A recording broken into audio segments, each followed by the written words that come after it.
Hello and welcome back to the Open Resorcery. It's Devi and I am joined today by Twisted. Yo. And we are going to be discussing human design. So, what is human design? What the heck is human design? This is more of a newer introduction of how people operate in like the plainest terms that and understanding that I have. But can you go ahead and introduce it properly? Okay, so human design, pretty much it goes in the category of different astrological and or personality systems, what have you, and that it's one of those things that if you search online, you can go ahead and input your data of birth, your date of birth in particular, your location of birth, all that sort of thing, and you'll go ahead and get a particular personality type or what have you, or something that is relating to the core elements of your astrology, what have you, and all that sort of thing. And personality tests, they could be astrologically based, or they could go ahead and be like, a questionnaire sort of thing. But in regards to human design in of itself, originally it was created, it was founded and synthesized by someone by the name of Ra-Uru-Hu, or at least that's the moniker that he went ahead and took for himself, originally known as Alan Krakauer in 1987. And in terms of it being a, meshing of various systems, not just astrology, but also in regards to other more so esoteric and metaphysical systems, those being the 7 chakras that are related to Hinduism, or at least the most standard form that we're familiar with in the West. Then there's the Kabbalistic Tree of Life, and also the Chinese I-Ching, plus also various other different sorts of modern-day sciences that aren't necessarily thought of as esoteric, what have you. Some being genetics, biochemistry, quantum physics, and so on, in regards to those sorts of interrelations. Now, generally speaking, right, before we get into anything like that, in terms of a couple of those aspects, we have discussed astrology previously. We've also discussed the I-Ching previously on the channel, what have you, so I'll have links to both of those in the description for those who care to learn more about those individually.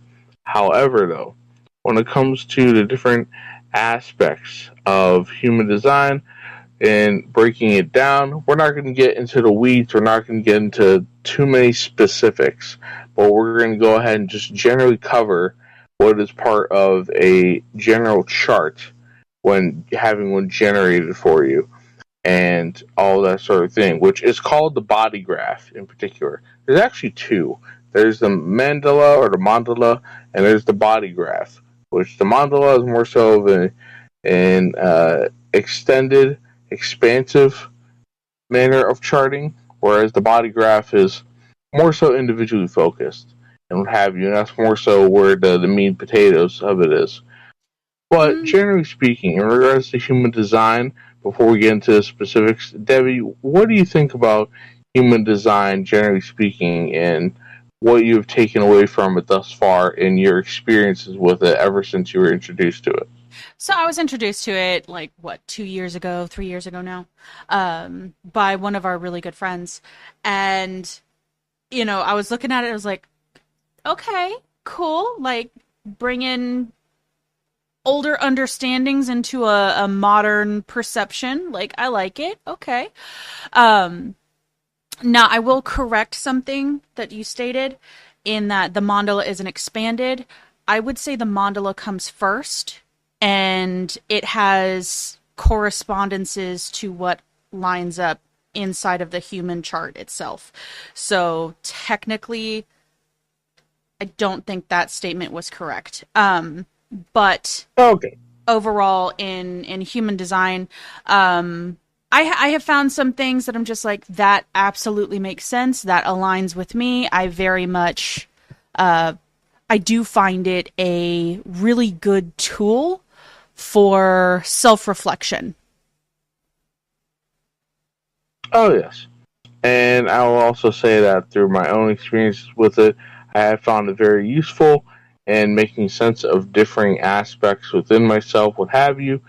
And I will go ahead and say that with human design, just like other sorts of, things of whether it's, astrologically, looking at the astrology of someone through the variety of different means and manners and schools and different Western and Eastern interpretations, so on and so forth, along with different personality systems and all of that sort of thing, such as MBTI or, the Enneagram or anything like that. I find that in of itself singularly, while it does go ahead and it's helpful at comprehension, I think it's when you make those connections from system to system and you see recurring themes pop out and you connect those dots and you realize, okay, this is going ahead and supporting this in regards to what it's trying to highlight with me. And the more of them you go ahead have to compare, and you see those connected traits, those connected lines, those recurring themes, you'll realize, all right, there's a bit more potency to and coming to know thyself better. You know what I mean? Absolutely.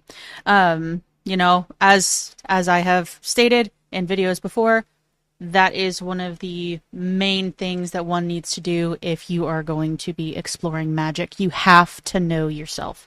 And this is definitely a tool to assist you in that. So what aspect of human design did you want to go over first? Okay. So, generally speaking, I think we should go ahead and talk about the different basic types of how people are categorized or classified when a body graph is gone ahead and, charted out, right? Mm-hmm. And, the different sorts of ways that people are, once again, classified, that it's like divvied up amongst humanity, or at least it's approximated that these numbers are, the average of how many people fall under these types and all of that sort of thing through whatever means of calculations that Ra, Uru, Hu, or whomever else that went ahead and created this system happened to come up with, right? Mm-hmm. So, generally speaking, there's about 4 or 5 basic types of human design classifications, or also called auras, and all that sort of thing. And I'll go ahead and just state them one by one, then Debbie, by all means, go ahead and, give your insights as well for each of the different types or auras. Mm-hmm. So, starting off, we have generators. And just to put it simply, generators are able to go ahead and, as the name states, generate their own energy, what have you, in relation to the other types.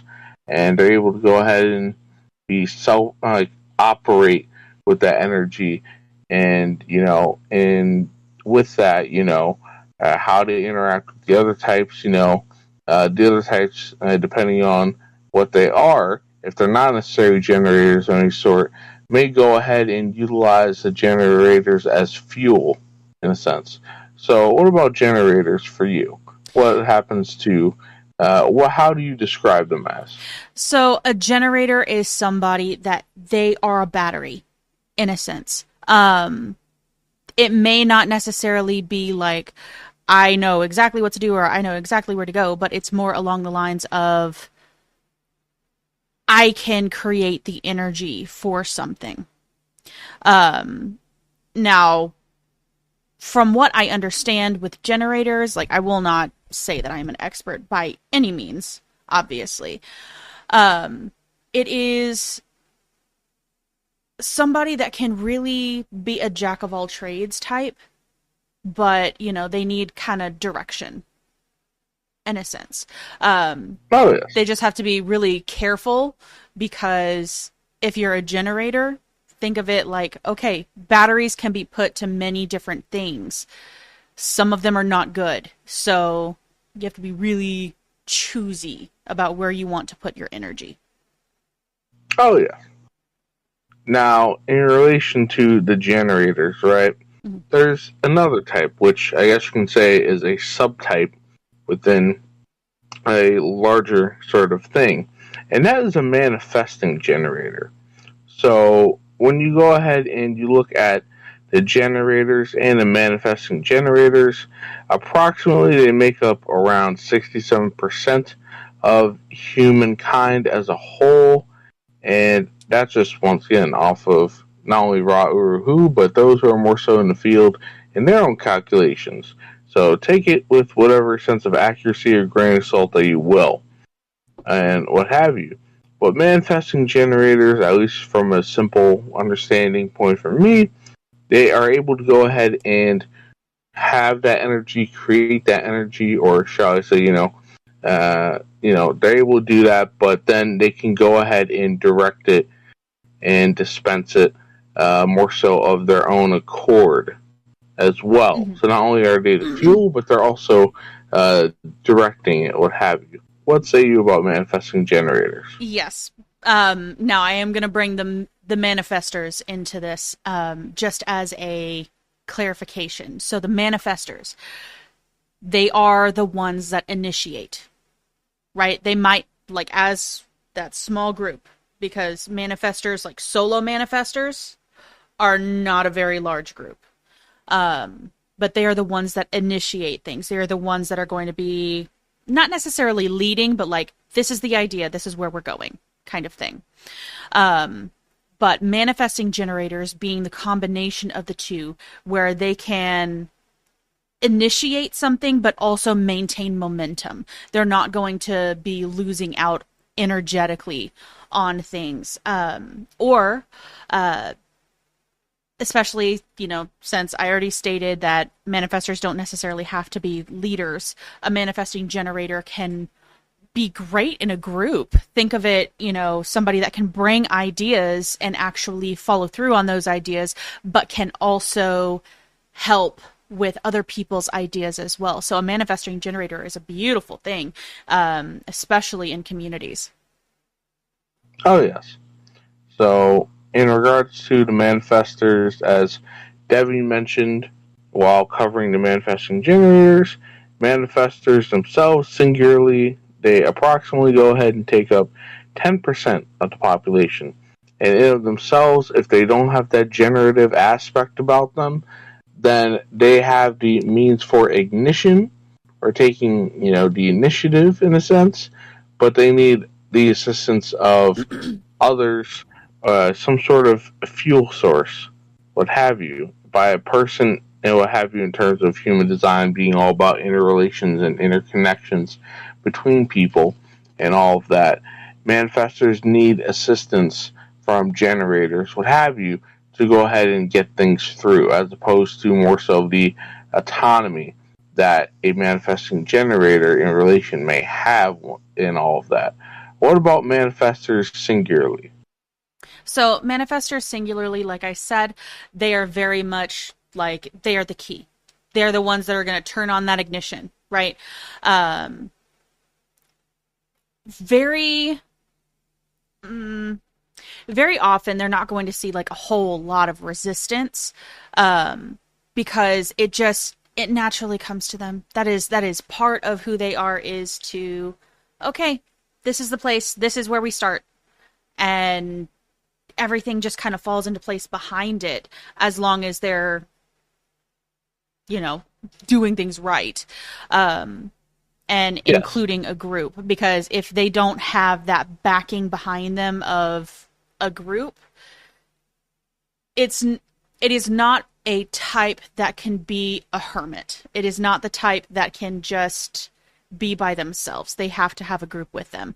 The manifesting generator, that would be the somebody that can go be a hermit off in the woods by themselves. They can, they can get everything done by themselves. Manifestor, very much not. They need that group behind them. Oh, yes. So, moving on.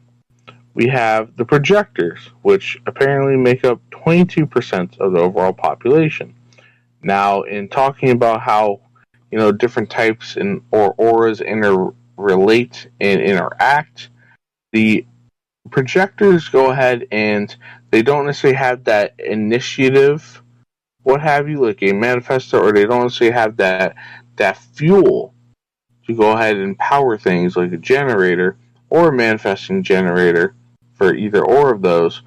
But in relation to others, they take that energy or the initiative or both, and they go ahead and they amplify it, what have you, and be able to go ahead and multiply and make it more so of a larger thing than it is. And of course, by all means, go ahead, Debbie, and talk further about projectors, what have you. So I happen to be a projector, so that's the fun part, because I can actually speak to this in experience. So think of a projector as somebody who can kind of see through you, but it is in a very singular kind of way. So I haven't really talked about how the auras are. Overall, we can talk about that in a second, as soon as we go over all of the types. But projectors are somebody that in a one-on-one, they are going to be kind of seeing through you and seeing a direction for you. That is going to be your guidepost. That is going to be, your shamans, your people that help you, and your war council, in a sense, because they are the ones that are able to see far. They very, very much like old wise ones. That's really what it is. Yes. And so going to the last type here, we have reflectors, which are apparently very rare and making up just about or a little over 1% of the overall population, according to, once again, whoever is crunching these numbers. And reflectors, they happen to go ahead and, as the name states, they mirror others. They're able to, in a sense, take energy and direct it back, and or sample the energy or the auric, flavor of others, what have you, and all of that sort of thing. But by all means, explain it in your own words and manner of doing so. All right. So, reflectors, think of them as, we know how energy works with the other ones, in a sense. So the only one that's able to create their own energy is that generator. This one very much has no energy that it can use for itself. So think of it as absorbing everything around it. It is going to become the absolute reflection of its surroundings. With reflectors, I would say that a wonderful aspect of them is they are a gauge. If something is wrong with the reflector, something is wrong in the environment. Something is wrong with the community. So that's going to be your first warning sign. Because if there is sickness in the community, it's going to show up in the reflector. Which is sad, because they're a person, and of course they don't need that. But that would be the person that I would pay attention to the absolute most. Oh, yes. Now, you did say you want, before we get into some other aspect, you want to talk about the types or auras, generally speaking, once more. Yes. Just if we're thinking of it in an auric field, the energy that surrounds you. The generator is going to be open and enveloping. It's constantly taking from around it, producing and taking from around it. It's like vortexes, right? Absorbing, but also producing. So it's constantly going out, kind of like a torus field, right? Yes.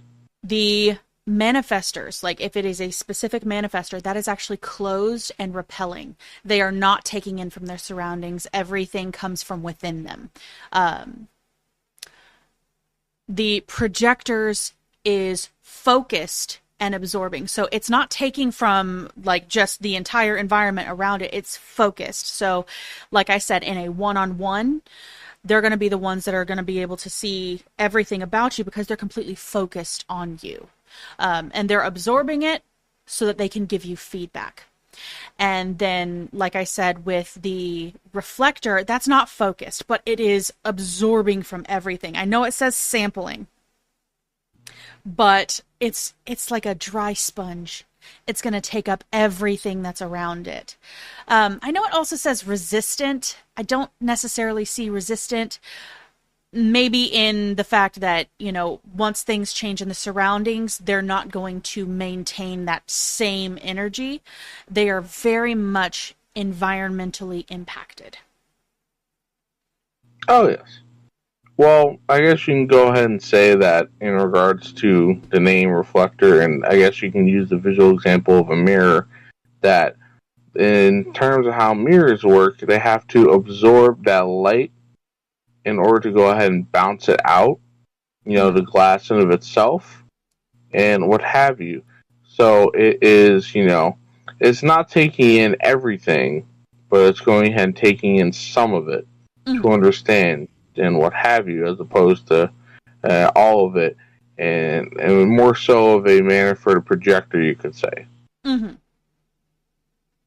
So that's where I guess you get the resistance sort of nature in the comparison. I would agree. Oh, yes. So, as stated before, you know, the mandala, which in terms of how I described it, was more so clarified and corrected by Devi, but in terms of when looking at a chart, it's more so of the encasement of it as opposed to the central fixed aspects, but we're not going to go ahead and cover that in our, you know, breakdown of the different parts of a human design chart, and we're going to focus on the body graph itself and those aspects to get that general understanding, what have you. But in a mandala, generally speaking, when you look at it, it's going ahead and incorporating some of those themes and aspects of the I-Ching and also the 12 zodiac signs, what have you. But now onto the body graph. Hold on. One second. I will state. Think of the mandala like you would think of the round chart in astrology. All it's showing is a map of what's in the sky and the connections that are being made there. That's why I say the mandala technically is first, and the associations that are made from it actually light up the chart within it. The chart is helping make sense. The round mandala is the raw data. Oh, yes. So I guess you can say the transpersonal as opposed to the personal. Mm-hmm. Yes. So, moving on to the body graph in of itself. Now, there are 9 centers within the body graph, and we're just going to go ahead and name them, what have you, and not necessarily focus on them all too much specifically. You know, if you are interested in learning more so about the particular sorts of manners and means of this, then by all means go ahead, and there are plenty of resources, some of which we will provide in the description, what have you, and all of that. But in terms of the 9 centers of the body graph, we're going ahead and we have the head, and then we have the ajna, or the third eye, we have the throat, we have the G center, we have the heart/ego, we have the sacral, we have the root, we have the spleen, and we have the solar plexus. And this is the part where you can say it incorporates more so of the structure, in a sense, of the 7 chakras from the Hindu energetic system, or at least the most commonplace manner in which us in the West happen to interpret it, and all of that sort of thing. Whereas, you know, there can be various numbers of chakras, and depending on your flavor of Hinduism or Eastern school of thought in which it is you're delving into, what have you. But in relation to this, different centers more so correlate with, you know, the different sorts of energy vortices or fields or centers, you know, for the interaction of the various sorts of, you know, channels, what have you. and so on and so forth within a chart. So what about the 9 centers for you, Debbie? So very much I see them kind of like I see the 7 chakras. With these, the fact that it's 9, let's be 100% honest, there are an infinite number of chakras. There is no one school of thought on that I'm going to be like, yes, this is the only one. Da, da, da, da. It's like there's literally almost an infinite amount of points within your body, within your soul, within, all the layers of your onion. So who am I to say how many there are? But the way that this one defines it, I always find the G center, like, that's funny to me, because I would say that that's more along the lines of heart, but their descriptions and their depictions of it, like, what is a rose by any other name would smell as sweet, like, it don't matter. Oh, yes. So, yes, the 9 different centers and how they happen to go ahead and are, as defined or not defined, go ahead and they make precedents for the different what are called authorities, right? So, and also, of course, the other aspects of one's chart and how it is interpreted and all of that. And, different channels that happen to interrelate between them, the connective tissue and pathways between said centers. But in regards to the authorities, there happen to be about 6 or 7 different types of authorities and all of that. And they relate to particular centers in of themselves that, have the most precedence, that are the most populated, the most, gates on them, which we'll cover generally in a moment, but the most gates on them that are, present in an individual's chart.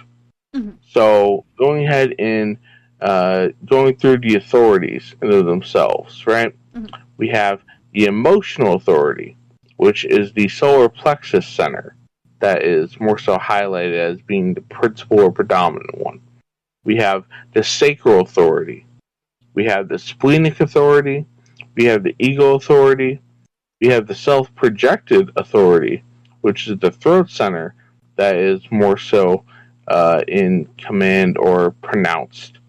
We have no authority, but of the subtype environmental, in which there are no defined centers, and includes some, but not all, projectors. And we also have no authority as well, but this is of the subtype of lunar cycle, which is no defined centers and relates to reflectors.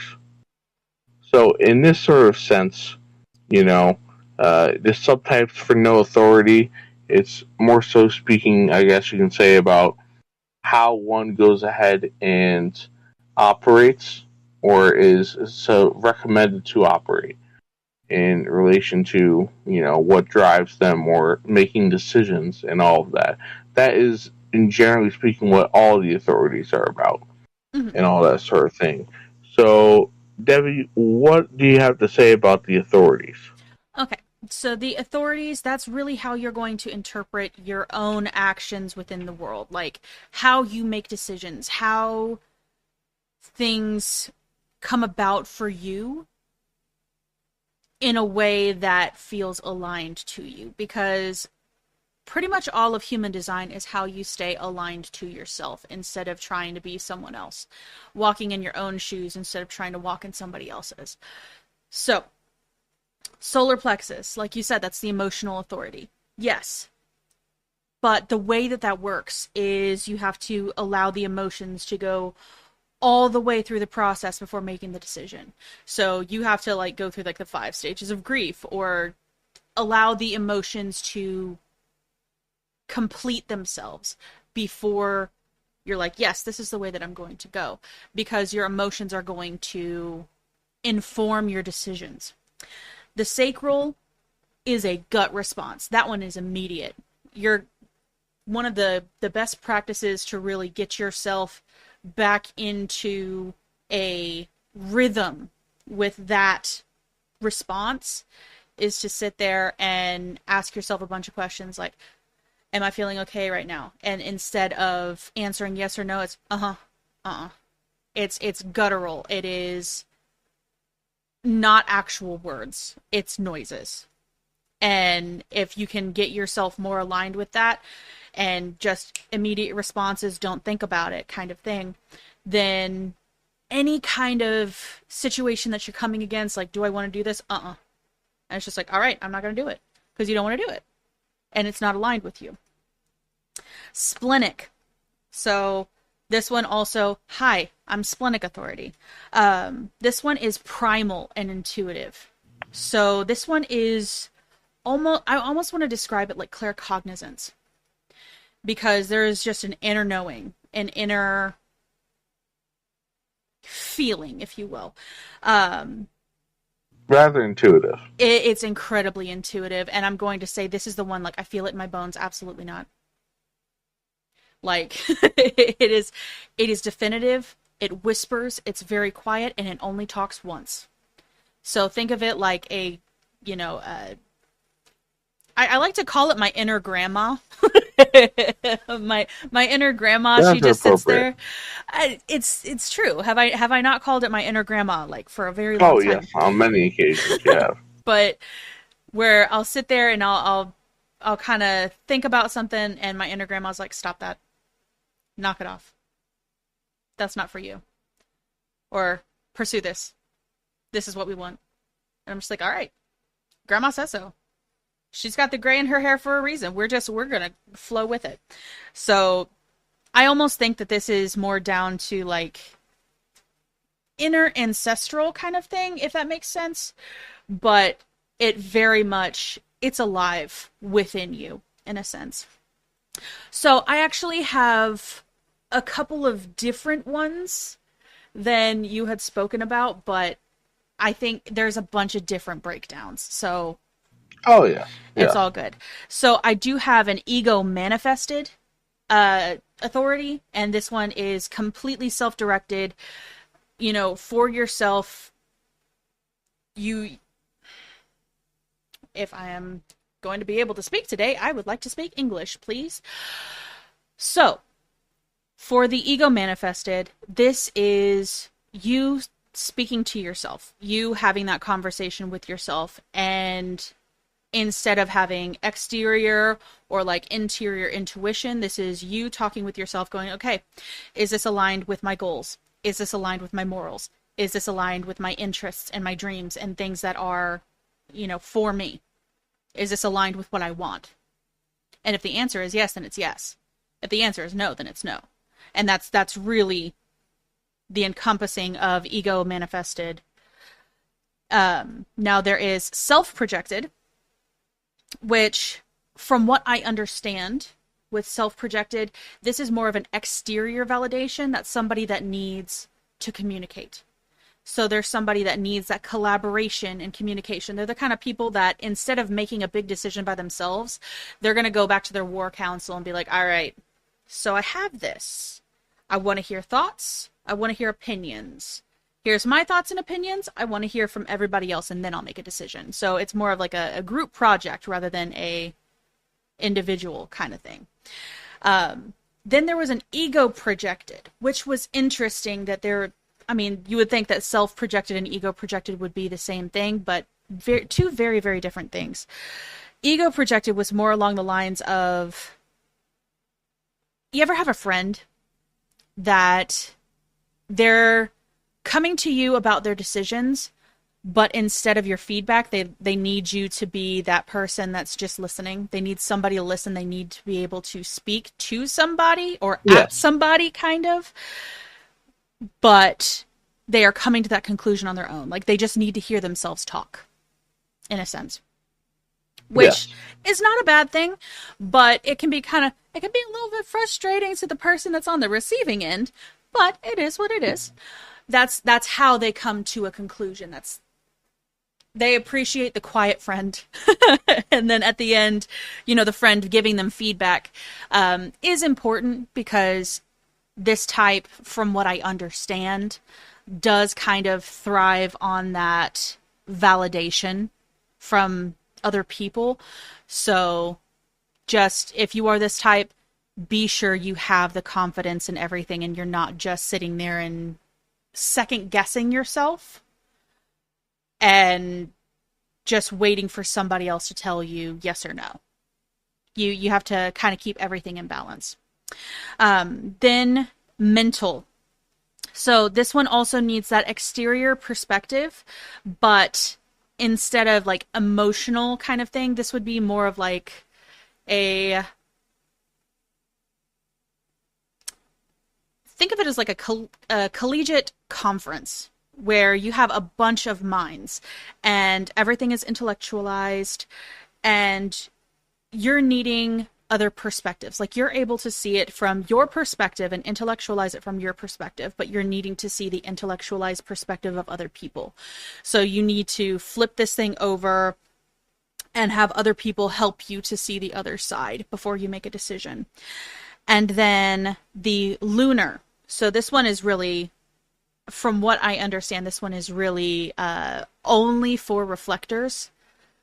Yes. You need to wait a full month before you make any decision. You gotta sleep on it. There is no rush. There is nothing where it is just a snap decision. You don't make snap decisions. You have to contemplate. You need to wait for all of the feelings to manifest, be able to intellectualize everything as much as you need to, and contemplate. This is going to be the slowest kind of decision making, but it needs to happen this way. Otherwise, you're going to find yourself in situations that just, they really aren't meant for you. Oh, yes. So that goes ahead and covers the authorities based on what not only I have, but you have, correct? Mm-hmm. All right.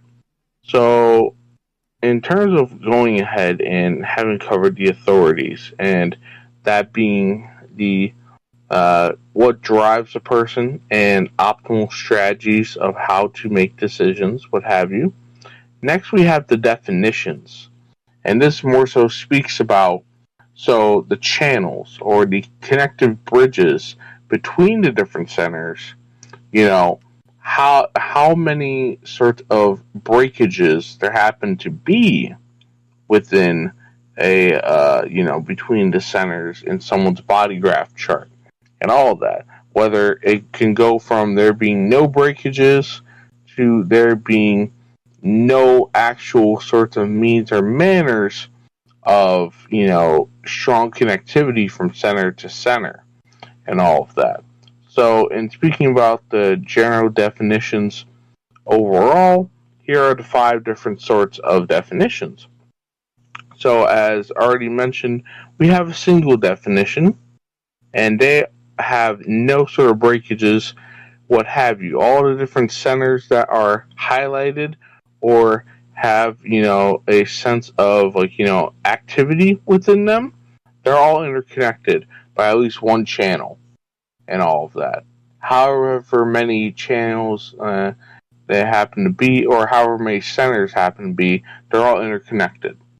Then we have a split definition, which is there is one breakage in the body graph chart in which there's a set of some centers, and then they don't connect with another set of centers, what have you. Next, we have the triple split definition, which is, there's 3 separate groups of centers that are operating, what have you, however many that may be, out of those centers that are in fact active. Then we have the quadruple split definition, which is instead of 2 or 3, there's 4 that are operating independently. And then we have no definition, which as which, as I'm sure you likely have picked up by now listening thus far, that these tend to go ahead and are automatically associated with reflector types, what have you. But in terms of the definitions, Debbie, by all means, go ahead and break that down a bit more. All right. So we're going to start with that no definition. We're going to start at 0. They've got no definitions. So the thing with those the centers where in the profile, none of them are defined. They don't have any of them that are lit up. They have no energy centers. They've got, nothing going on in terms of that. When you are around other people, when you are interacting with other people, like me being in the same room with somebody else, by proximity, that starts lighting up some of your centers. So this is one of the reasons why reflectors are sampling. Constantly sampling from the environment, right? So anytime that somebody else is in their proximity, they're lighting up and being able to sample that energy and take from everybody else, right? Single definition. You've got one motor that is going inside of you, and it is completely connected on all sides. There is no break in your motor, right? You're able to access your energy. You've got everything that you need. It is self-contained. Split definition. You've got two different motors, but they don't interact.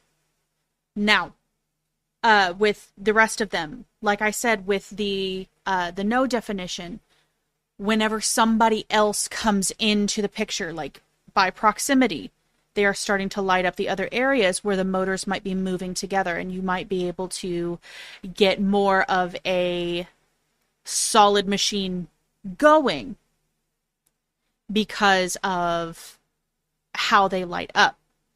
I hope I'm describing that well. It's working in the picture in my head, but yeah. Words.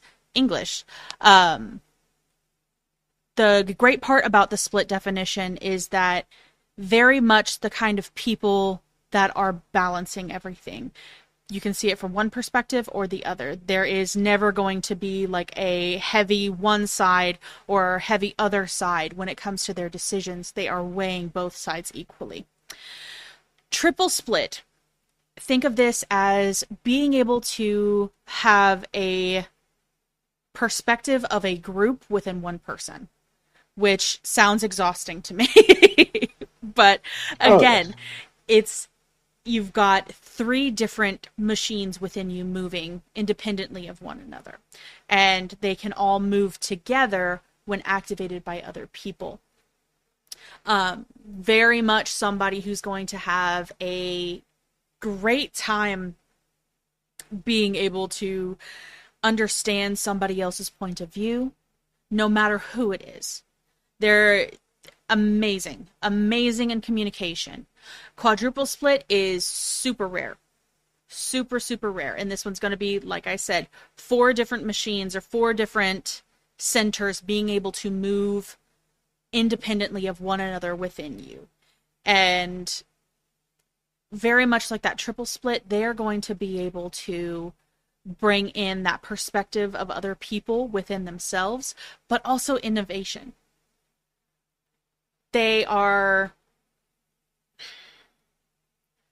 kind of reminds me of Aquarius. I'm not going to lie. Just for myself and my own mentality, very much somebody that can bring innovation, a brilliance to them, but because it can seem so disjointed unless they've got the supportive relationship to be able to make those systems function more cohesively, it can be very difficult for them. Oh, yes. So that goes ahead and is covering the different types of definitions, what have you, for a body graph chart. And, so far we've gone ahead and I think that, that actually covers more so of the centers in themselves, and what have you, and the interdynamics between those. So moving on, right, what we have already mentioned thus far is that the connections themselves, right, I've referred to them as channels. And in terms of the channels, right, they're going ahead and they are the tunnels, the corridors between what are called gates, which are the particular energy nodes in the centers that are, there's 64 of them, which is where the system of the I-Ching happens to go ahead and pop in and make itself more so known in the structure of the human design system. And the gates that are associated with each of the centers happen to go ahead and, if they're illuminated or highlighted or active based on, the different planetary aspects and what have you, they will go ahead and, that is a trait that is strong within a person. That is a trait that is present within a person and what have you. And, without getting too much into detail about all the 64 gates and or the channels in between them, I will go ahead and, before passing it off to you, Debbie, to give your 2 cents on the gates and the channels, I recommend that, those who are interested in learning more about these, go read The Complete Rave I-Ching by Ra Uru Hu, the person who created this system, and that goes ahead and has a comprehensive listing and guide of what each individual gate means, and also the channels that interconnect with them, and all the different sorts of information about it, and what have you. So once again, The Complete Rave I-Ching, and I'll have a link to Goodreads or Amazon affiliate or some sort of source that you can go ahead and find out more about that book from before checking out the text yourself, if once again you're interested. But what about the 64 gates and the channels, Debbie? So the 64 gates and the channels, think of them as the threads that connect each of the centers. So just like electricity, right? If you've got a wire that only lights up on one side, but it doesn't light up on the other, it's not going to actually flow. So any of the gates, which are like the little openings on the centers, the little areas where the wires come out, that is where it's going to determine, okay, is this active or is it not? And if it's active, I believe it needs to... Active is determined on whether it connects to another center, if I remember correctly. So the more you have active in one particular center. So the head center, for example, I believe has 3 gates that go down into the Ajna center. If you've got 2 out of 3 of those highlighted, but in the Ajna center, for the 3 that go up to the head center, you've only got 1 of them highlighted and it doesn't touch those 2, it's not going to connect. But if it does, just on 1 of them, it's going to light up both Ajna and the head center. Does that make sense? Yes. So that's how the energy flows. That's how things communicate with one another. That's how all the energy gets around in the body. Oh, yes. In terms of the human design mapping of said body in the body graph. Mm-hmm. But yes, so moving on. Now we have the 64 gates and channels, right? How do we go ahead and figure out exactly what gates are active and thus what channels are active and connected? Well, there are, in terms of the astrology influence and foundation for human design, this is where it comes more so into play. And we have 2 sets of planetary and astrological influences that go ahead and are utilized for the chart in of itself, the body graph chart. So, generally speaking, we have the personality or the conscious planetary aspects that go ahead and define what gates are active, and we have the design or the unconscious planetary or astrological placements in of themselves that indicate which gates are in fact active and to what their particular subtypes are for such things. So by all means, Debbie, go ahead and speak about the personality and design placements, what have you. Well, personality and design placements, whenever you do your own chart, you're going to see one that's on the left and it has a whole list of the astrological signs, for Sun, Moon, Mars, Venus, all of that, all the way down. One of them is going to be design, one of them is going to be personality. Both of them are mapped onto the human design chart. It's just, think of it, like I said, very much that mandala is what's giving us the numbers, because the numbers is what's lit up on the mandala or mandala, whatever. I'm Southern. I can't help it. Yes, mandala. Yes. I'm Southern. I can't help it. But, so the numbers is what's lit up on the mandala. And that's what's charted on the center, oh my gosh, words. Bodygraph. Bodygraph. Thank you. My brain just would not let that come out, I swear. Yes.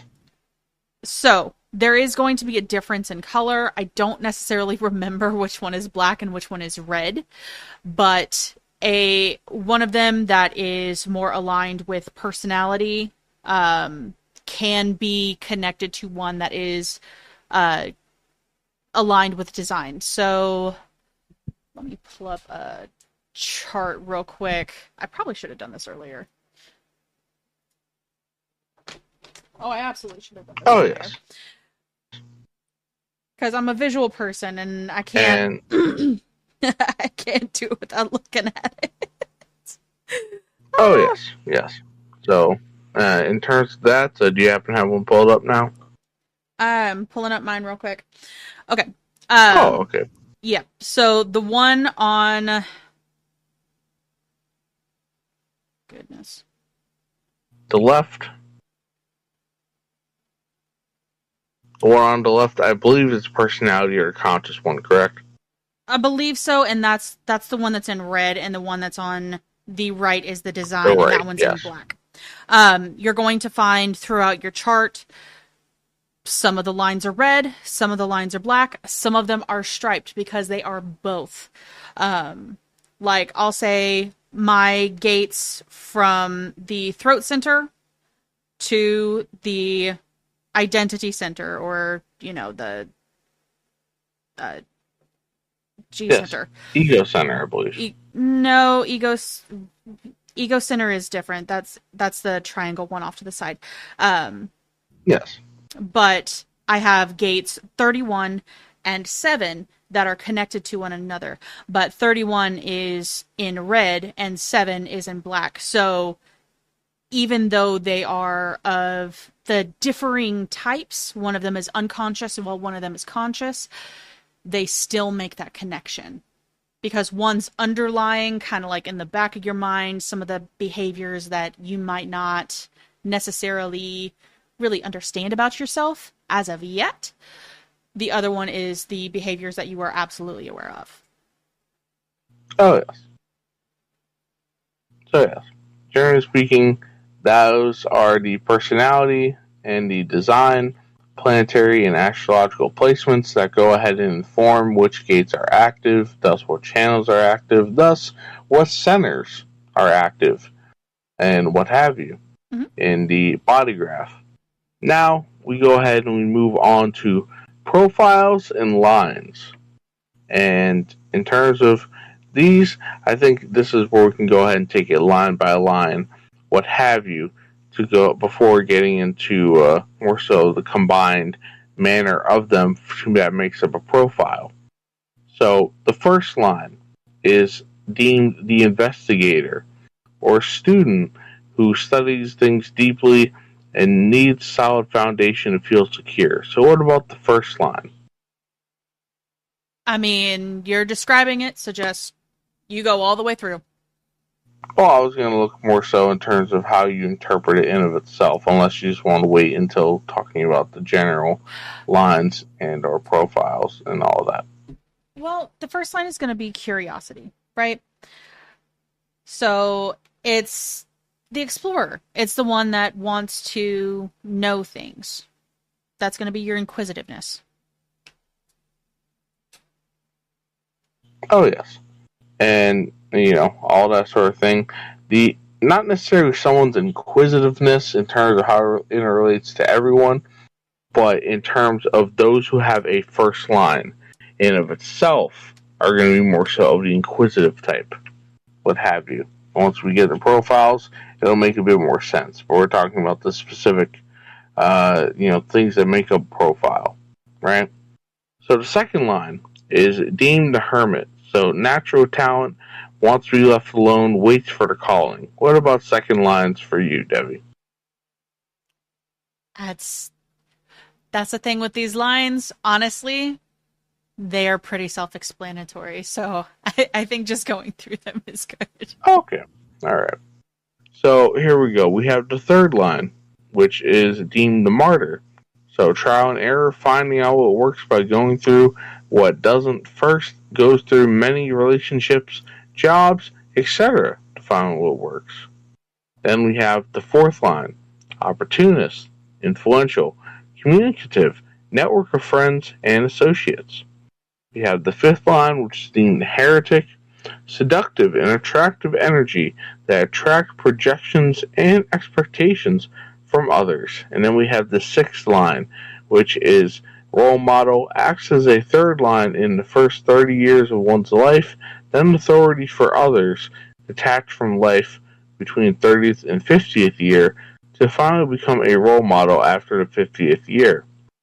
So, with the different sorts of lines in of themselves, these are, character types, you can say, right? And the thing about it is that no one person has a singular sort of line, what have you.